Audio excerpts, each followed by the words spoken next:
Grand Yoff di président mouvement Grand Yoff Zéro Violence. waaw ci affaire yi lañ nekk nii moom ngeen fekk ñuy kii parce que yàlla defoon na ni ndox bi sonal na leen trop defoon na fi 11 jours waaw ñun waa mouvement Grand Yoff Zéro Violence contacter presse def benn point de presse gars yi teew ñu wax li nga xam ne moo métti askanu Grand Yoff yàlla def si jour bi même jour bi 3 heures du matin gars yi ñëw nekk ci wax dëgg fa yàlla def ci liggéey bu am solo.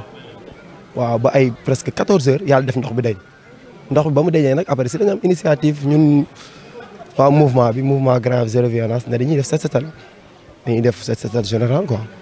léegi yàlla def ñu bëggoon génnee suñu propre fonds après am na koo xam ne fii représentant monsieur le maire si lañ ne jarul ñuy ut catastrophe monsieur le maire dina gérer pour andi ko. non ndox bi si biti lañ daan fanaan. waaw ndox ba mu leen sonal dëgg am na daanaka 3 maisons yoo xam ne si biti lañ daan fanaan waaw mais yàlla comme que def na saafara gars yi ku si nekk delluwaat nga parce que mënoo dem fenn ci noonu nañ dëkkee ak micro beeg yëpp. maire bi waaw ba affaire bi passé gis naa ko fii ñëw na masawu gars yi. non ba léegi parce que waa ONAS ñëw nañ andi seen oto ngàcc ko génnee gravaay bi nga xam ne moo nekkoon ci biir fosse bi à part loolu fii nii secteur bi waa mouvement Grand Yoff Zéro Violence. lépp loo xam ne muy wàllum pour man lu ñu war a def si koñ bi ñun ñoo koy def waaw ñooy génnee suñu propre fond quoi. waaw macha allah affaire bi moom liggéey nañ ci lu am solo parce que njëkkoon nañ def point de presse daanaka am nag léegi 6 mois bañ ko defee léegi agression wàññeeku na bu baax a baax parce que ñun waa mouvement Grand Yoff Zéro Violence dañoo jël suñuy disposition dëgg la Grand Yoff fii dëgg la am na violence mais actuellement si koñ bi muy maire muy paa muy ndaw ñëpp dañoo booloo. bokk ci biir mouvement parce que mouvement am na plus de 200 et quelques membres ci biir mouvement bi ci ay maire ay paa ay xale yi nga xam ne am nañ 15 ans jëm kaw waxtaan nañ suñu biir toog def tee débat trouver terrain d'entente ne suñu koñ ñun ñoo ko moom.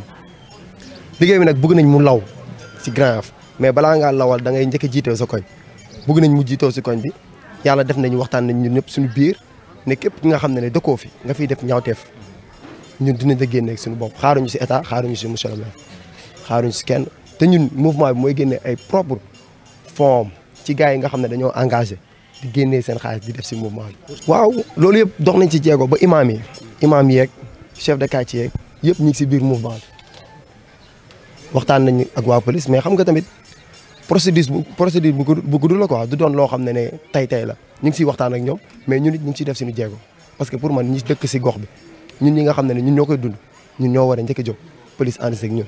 mais ñun ñu ngi siy dox ay jéego koñ bi buñ la gisee à partir de 22h gis la dëkkoo fi sax ñun dañ taxaw gëstu xool kii fii la dëkk am dëkku fi wala lu mu fiy def loolu ñun waa mouvement bi dañoo am ku si nekk day wootante ku si gisul lu dul yoon da ngay gis day woo sa morom gars yi daje ñëw constaté loolu parce que ñun xaaruñu kenn quoi parce que suñu gox la ñun fi lañ juddoo fi lañ yaroo. kilifa yi nekk Grand Yoff dama leen di lancer appel di leen wax ni pour ñuy bañ di ñu nax ñun population Grand Yoff léegi gars yi yeewu nañ. population Grand yeewu nañ muy xale mi mag ñëpp a conscient gars yi événement ba événement lañ fi ñëw surtout élection bu jeexee doo seen kenn doo gis kenn depuis élection moom passé amul benn bonne volonté boo xam ne seen nañ na fii biir Grand Yoff te bu ñu nee Grand Yoff fii moo tax mooy Arafat Senzala moo gën a surpeuplé ci Grand Yoff fii Arafat Senzala mais seenuñu si kenn ñu ngi ñu bàyyi ak suñu ñàkkare ñun doomu gox bi ñoo koy lijjanti seen bopp buñ ko demee ba lijjanti ko ba mu jeex ñoom bu ñu amaatee soxla ñu dugg ne dañ ñuy jaay xaalis. non mais gars yi ñu ngi fi woon dafa am lu ñuy xaar dañ doon xaar xëy na pour Caterpillar bi ñëw ñu liggéey mais ba ñu bëri toog gisuñu am na ñu bëri ñoo xam ne tamit liñ leen wax loolu lañ mën a jàpp ñu bëri découragé dem seen kër yi mais ñun ñii mënuñu dem parce que comme que yàlla def na li ñu fi toog ñooy membre yi nga xam ne ñooy fondateurs yi mënuñu dem. non maire bi dëkkandoo la moo ñu yar fii quoi moo ñu yar wax dëgg fa yàlla. parce que dañuy génn jàkkaarloog moom xam nañu bu baax ñun xam nañ ko bu baax waaw mais xëy na mënul ñàkk rek xam naa mënu ma ne lu mu tay la wala du loo xam ne parce que moom xëy na Grand Yoff moo ko ñor si lu ñu ñor jàpp nañ ne xëy na lépp luy jëmale Grand Yoff kanam moom ci loolu la ne. Oui, avant tout, je remercie le mouvement Grand Yoff Zéro Violence, en l'occurrence son président Papa Sarr, qui est en train de faire un excellent travail dans la commune de Grand Yoff. L'autre jour, on avait tenu un point de presse pour dénoncer vraiment les inondations et les eaux usées qui avait empêché beaucoup de familles de vivre et que beaucoup de familles étaient déplacées à cause de cette inondation. Mais on a constaté que le lendemain, le problème a été résolu et qu'on avait vu l'ONAS qui était venu réparer ce qui était un problème ici. Bon, aujourd'hui, ces mêmes jeunes ont appelé une opération de set-setal.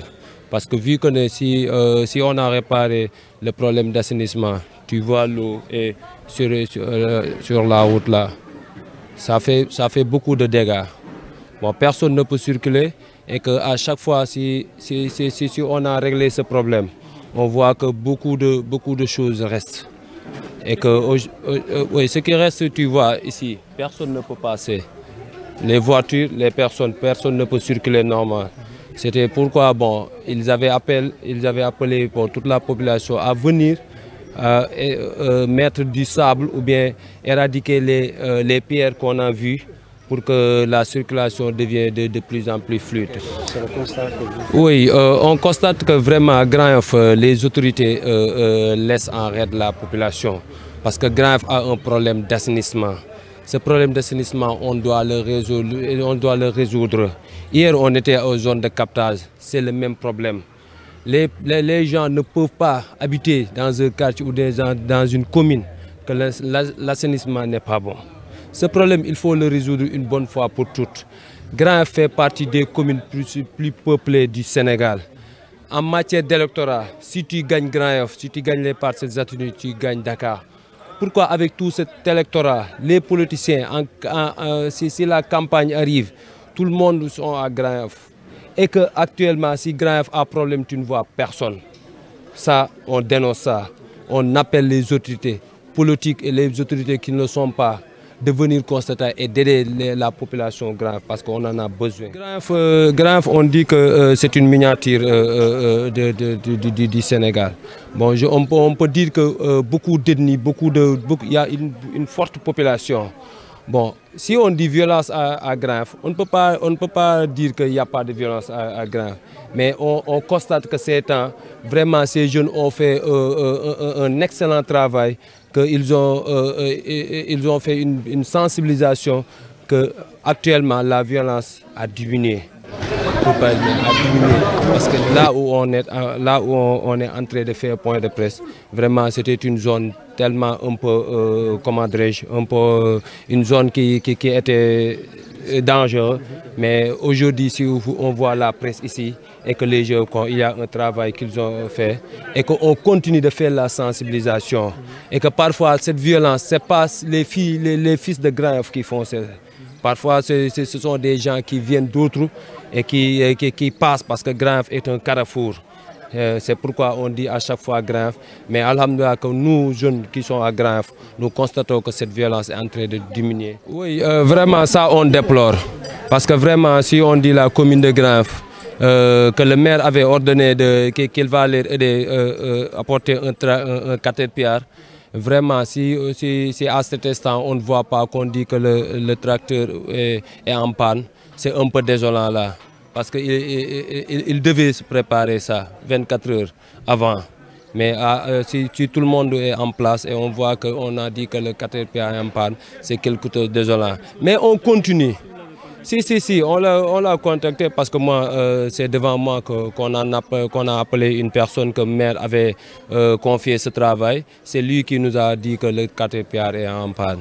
Mais ces jeunes que je vois là, nous vraiment, on continue ce travail. Même si ce n'est pas aujourd'hui, on va un autre jour prendre nos propres moyens et essayer de rétablir ce problème sans attendre personne.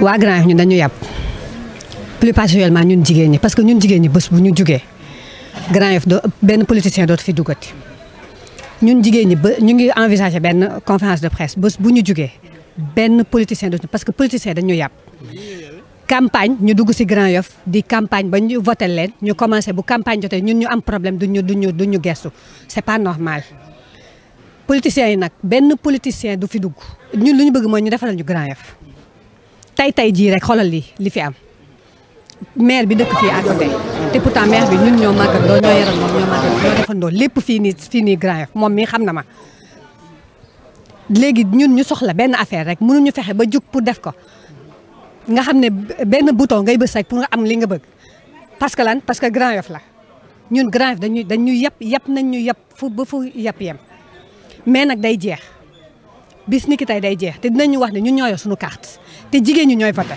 ñun ñoo yor suñu carte benn politicien bu fi duggati dinañ am affaire ak moom tant que réglé wuñu suñuy problème